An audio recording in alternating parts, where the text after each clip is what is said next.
Ladies and gentlemen, 2011 BMW M3 E92 Competition package. And if you recognize this car, or if it looks familiar, that's because this was one of the first vehicles I ever reviewed on the channel. Big shout out to the owner, Chris, for letting me review his car again. It now has a ton of new mods. Full mod list down in the description as always. And big thanks to Fenton Sun for making this review possible. He actually introduced me to Chris all those years ago. We're powered by a 4-liter naturally aspirated V8, the S65 engine, making 414 horsepower, 295 pound-feet of torque, the best engine in any M3, but in this generation, it is a lot heavier. We're in the 35 to 3,600 pound range. With the competition package, which is a $2,500 upcharge, you get 10mm lowered suspension, new mapping for both the dynamic stability control and electronic damping control systems, as well as forged alloy 19x9 wheels in the front, 19x10-inch wheels in the rear. And there are no changes to the engine. You still get that 0 to 60 in 4.5 seconds with the DCT, a little bit slower in the manual. But of course, a lot of those changes aren't really relevant because we've changed the suspension, we've changed the wheels. Suspension, we got MCS one-way true coilovers, 13K front, 10K rear, the full SPL catalog, Hotchkis front and rear sway bar. For the drivetrain, we have a YCW carbon fiber driveshaft, ultimate clutch pedal, CAE shifter, Group N Bimmerworld motor mounts. Brakes, we have AP Racing with Ferodo DS2500 pads, same as in my Amira, by the way. We have a stage 2 intake, power pulley, Akrapovic Evolution full exhaust, Epic Race Tune, and as for wheels, we've got Apex VS5RS 18x10.5, wrapped in Yokohama 8009s, 285 section width. Got the M240IR wing, big wing gang, and getting into the interior, good amount of bolstering in these seats.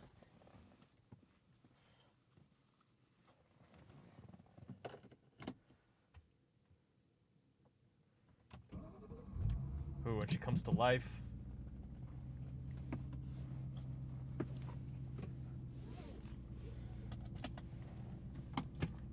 CAE shifter. I actually like how close it is now to the steering wheel, a little bit higher up.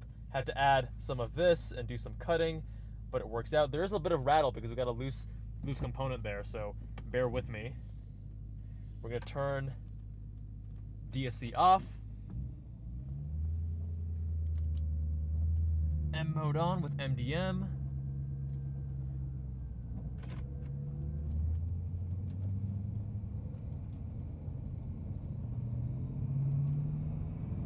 We are off.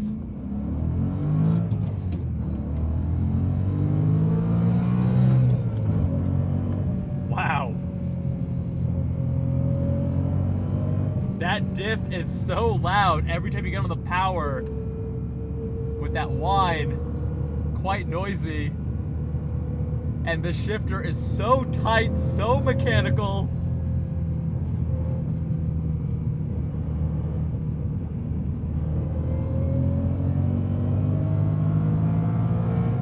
Wow, it keeps revving, it keeps revving. That was only up to 7,000. Redline's at 8,500.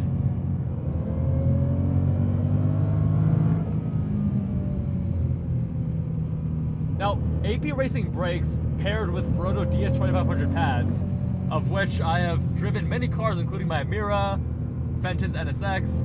The initial bite it's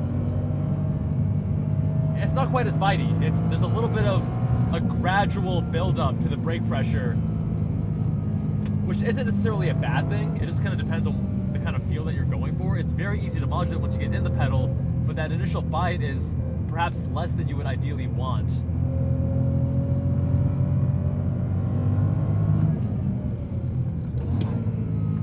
Oh, love that throttle response, so immediate.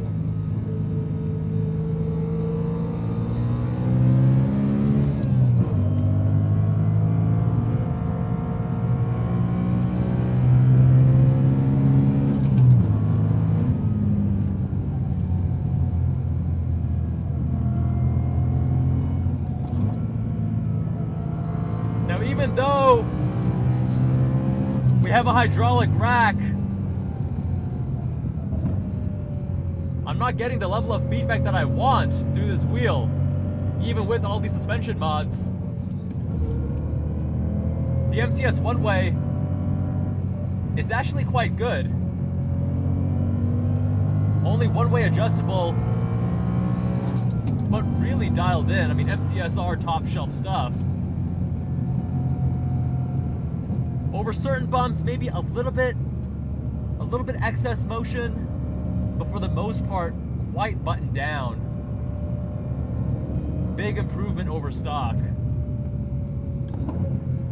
The whole car, compared to the last time I drove it, just feels so much more serious, so much more purposeful in the direction of driver engagement. Definitely less luxury sports sedan or sports coupe.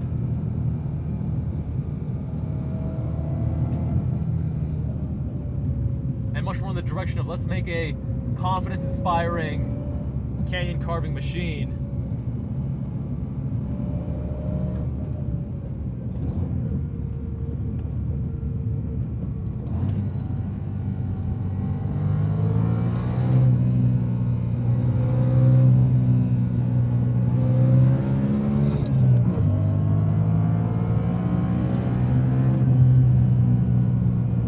I just love the engine in these things.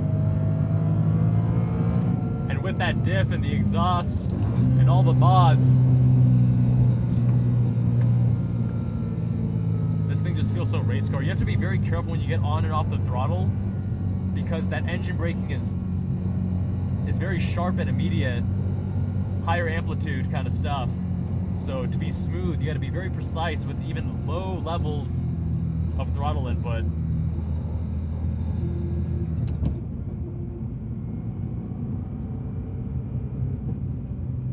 Dude, the driving etiquette out here in SoCal is so much better than in Vegas or in the Bay Area.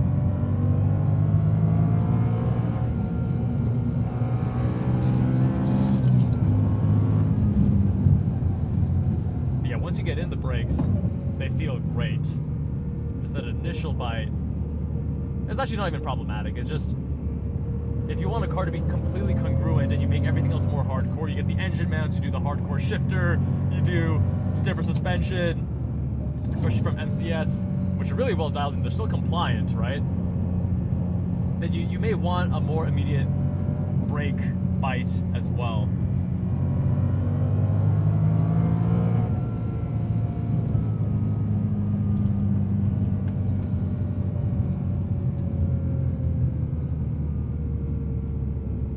Between the E46 and E90 series, these are the two best generations of M3 in my opinion. And across all these M3s, you have McPherson strut front suspension, multi-link in the rear. Dude, amazing etiquette. I'm so impressed. A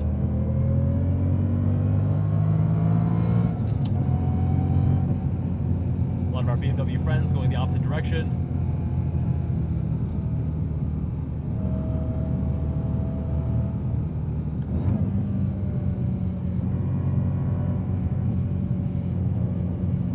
The more I'm driving this, the more I'm beginning to appreciate these coilovers, because they transmit so much information, yet they're compliant, not punishing over the bumps. It's really what you want for a vehicle when you're pushing it in the canyons. Although you have to keep in mind this thing weighs over 3,500 pounds. So it makes it even more impressive what the coilovers are doing in that case, to have good amounts of body control while still maintaining ride comfort. Because as we all know, with greater weight and also higher centers of gravity, it's harder to do so without compromising either ride quality or body control.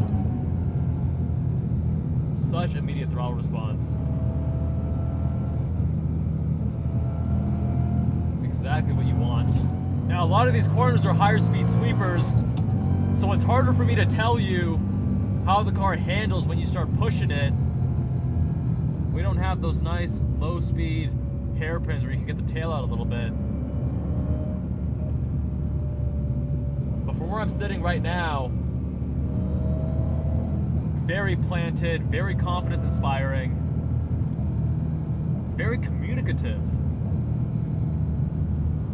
The steering hydraulic assist is not as communicative as I want, but it's still giving me a little bit of information.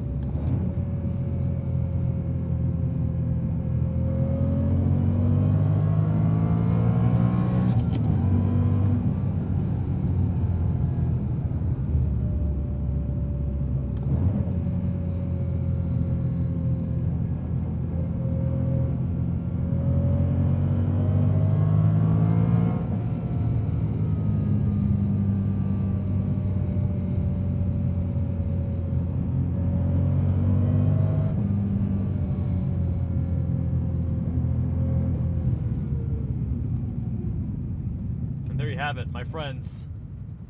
Let me know what you think of the 2011 BMW M3 Competition that has been tastefully modified by Chris.